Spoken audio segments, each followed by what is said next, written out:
Today we're going to talk about ionic compounds and ionic bonds.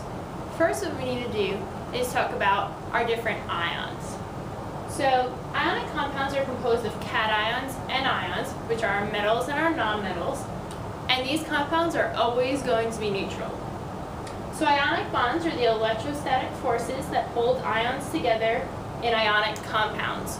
So, these bonds, you need to think of them as stealing electrons. So, your anion is going to steal electrons from your cation. We know that our cations are positive, meaning that they lose electrons, and our anions are negative, meaning that they gain electrons.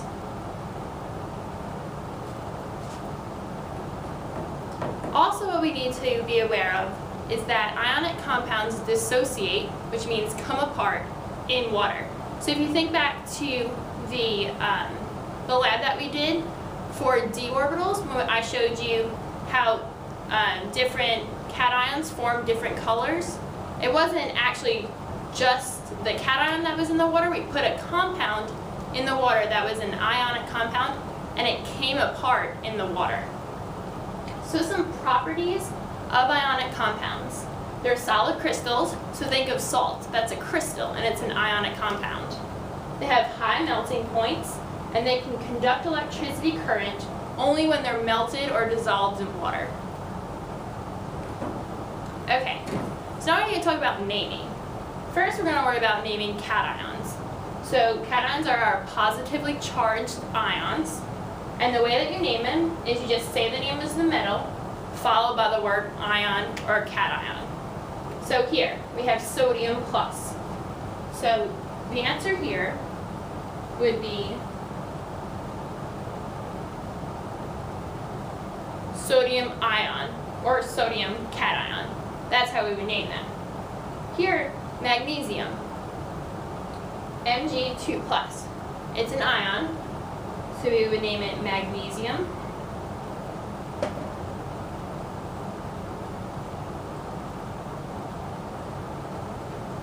Ion. Magnesium ion. Sorry about my handwriting. It's a little bit difficult to do this.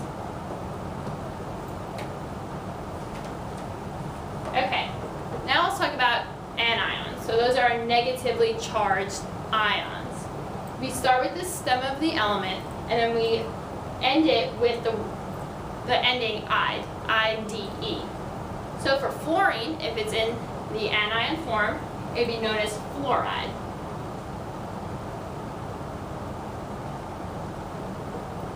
For oxygen, it would be known as oxide.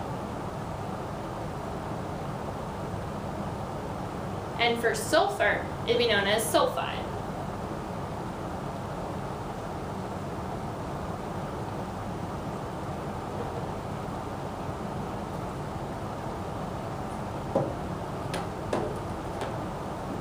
Okay, so now we have to worry about naming these ionic compounds. They're called binary ionic compounds. That binary means that there are two elements, and ionic means that they're held together with an ionic bond.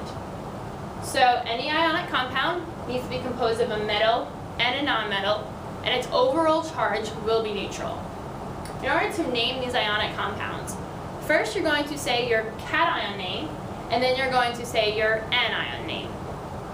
So here we have NaI. Na is sodium, I is iodine, but when we're saying it in anion form, it'd be iodide.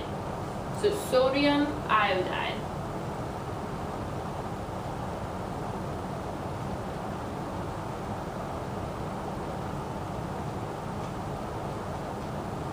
Alright, the next one we have magnesium and sulfur. Sulfur is our anion here, magnesium is our cation here.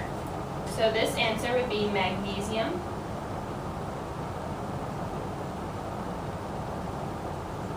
sulfide.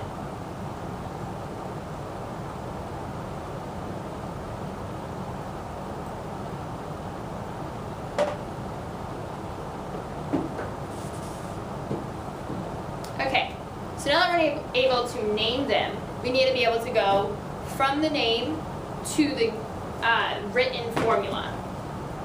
Also, if we are given two ions, you need to be able to combine them and write the formula. So in order to do this, you're going to write the symbol for both the cation and ion. So if you're given names, the best way is to first go to the symbol of it and make sure you include the charges. Then you're going to crisscross the charges to get the number of each component. I'll show you what I mean by this. So here, we're going to be mixing iron, so Fe3+, and oxygen, so O2-. What I want to do is we're going to crisscross these. So we're going to crisscross our charges, and our formula would be Fe2, because our oxygen had a charge of 2-, oxygen 3. Do you see how the charge from the iron now becomes the number of oxygens that we have, and the charge from our oxygen becomes the number of irons we have? Let's try another one. So here we have calcium and chlorine. We are going to crisscross the charges. So our chlorine had a -1. So whenever it's a 1, you don't need to write that subscript.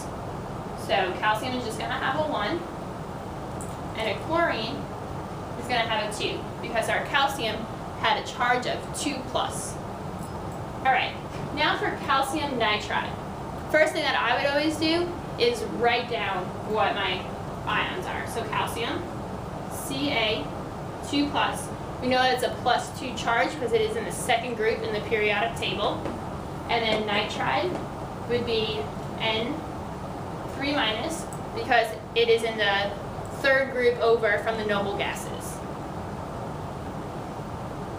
We're going to crisscross our charges, and we are going to get calcium 3, nitrogen 2, Ca3 and 2. If you're still having trouble with what these charges are, make sure you make a mini periodic table and practice writing the charges for each group. This will help you a lot.